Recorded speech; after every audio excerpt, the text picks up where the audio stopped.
Welcome to the ASUS ROG phone. Nah, I'm kidding.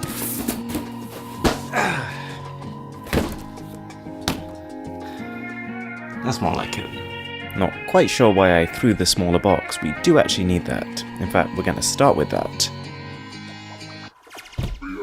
This box is even lighter than it looks, and to be honest, when ASUS sent me an email a while back saying that they wanted to send out the ROG phone, this is about as big a package as I was expecting.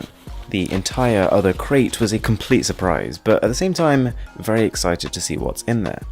With price competition in the phone market becoming fiercer by day, it's unsurprising that packaging has sort of taken a back seat, and so seeing a phone presented like this is a real surprise. It comes with their own proprietary aero-active cooler, not to mention this separate hexagonal box which contains a 20-watt charger, and of course a USB Type-C cable. Okay, smartphone itself, and as you can see, it's a little different. We're gonna come back to that giant secondary package in a minute, but even without anything else, the ROG phone is a ridiculous bit of kit. It weighs 200 grams, has Gorilla Glass 6 on the front, and it looks like an absolute unit. We've got a 6-inch 1080p AMOLED display, but more interestingly, a 90Hz refresh rate. This might actually be the first OLED smartphone ever to use over 60Hz, and what this means is that the phone just feels a little smoother and more fluid, but noticeably less so than the 120Hz on the Razer phone. You've got 8GB of RAM and an overclocked Snapdragon 845 that runs at 2.96 GHz instead of 2.7 or 2.8, and obviously, of course, a vapor chamber to keep it cool. Not to mention the detachable aero-active cooler for if you're trying to game whilst also charging. Performance is very good, but at the same time not entirely different from the Note 9 or the OnePlus 6T, and I'm not sure this slight overclock was worth the effort. The real differentiator here is the attention paid to gamers. The ROG phone has built-in ultrasonic sensors, which essentially act as air triggers. You can squeeze the sides of the phone to enter the performance-focused X mode, and also use the triggers as programmable shoulder buttons when playing games. The front-firing stereo speakers are some of the better available. The device supports 802.11ad Wi-Fi, which is even faster than AC, and there is a side-mounted port for playing games while charging. And this port comes into play with accessories, and let's just say the accessories that are built for this phone aren't the ordinary kind. That leads us onto this behemoth of a package.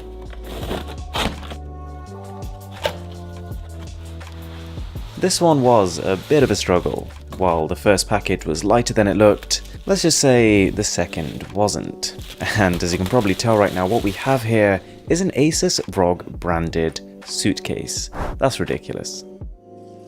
After a couple of minutes of just enjoying the simple pleasures of a product with wheels, we get to opening this, and there's a little bit of shrink wrap on the handles, you can see the Republic of Gamers logo on there, and there's a code to unlock it, which thankfully ended up being 000, otherwise, well, this video wouldn't have been quite as good.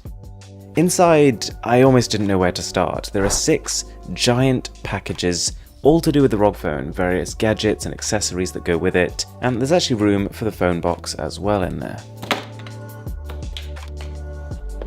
Now, to be honest, with at least half of these, before I opened them up, it wasn't actually clear what they are, but being the heaviest and the coolest looking box, I decided to start with the twin view dock. Turns out, this is almost definitely the most over-the-top smartphone gadget you've ever seen. It's got a 6-inch AMOLED secondary screen, which funnily enough is made to look almost exactly like the front of the phone, so when you slot your phone in there, it looks like you have 2 of them. And functionally speaking, it literally feels like you have 2 separate phones. Although it's all being powered by one, you can run 2 separate full-screen applications on each display. You can play a game on one and watch a YouTube video on the second one. Not to mention, the dock gives you physical shoulder buttons, enhanced cooling, a 6000 mAh battery pack, and haptic feedback using inbuilt vibration motors. Also, while that second screen isn't a phone in its own right, it has its own set of stereo speakers, creating 4 speakers in total. The display resolutions. You might notice that for this test... Right, so nearly 2.5 hours into this test now, and you'll notice the iPhone XR has been...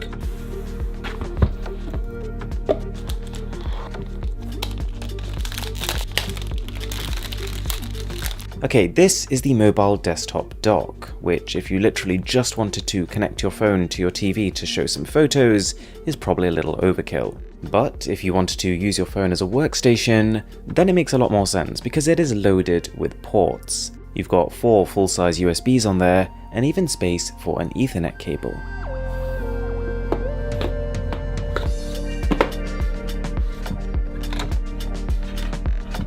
This is the Game Vice, which once connected to the ROG phone, allows you to remap all sorts of virtual controls to physical buttons, which is nothing new. You've seen that on all sorts of Bluetooth controllers before, but this one is actually connected directly via the USB-C port, so there's pretty much no noticeable latency. Also, the controller, as you can probably tell, feels pretty great.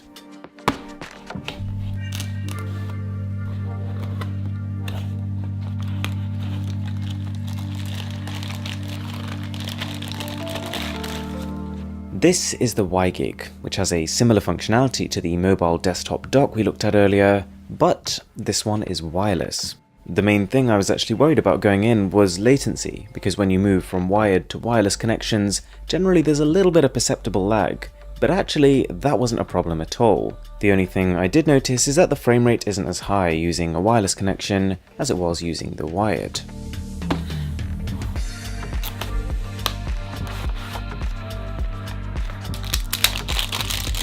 The onslaught of accessories continues, and they call this one the Professional Dock, and it has a USB Type-C, 2 USB-As, as well as a full-size HDMI port. Oh yeah, and room for Ethernet. The last accessory we have is this one, and I'm sure you're readying yourself for some sort of secret feature, but this one actually really is just a case. So, the ROG phone. Pretty ridiculous, right? Even without the accessories, the phone is just bonkers through and through, and it's a weird one because I'm amazed at how much effort ASUS has put into it, given how niche a phone it is. Let me know what you think in the comments down below. My name is Aaron, this is Mr. Who's the Boss, and I'll catch you in the next one.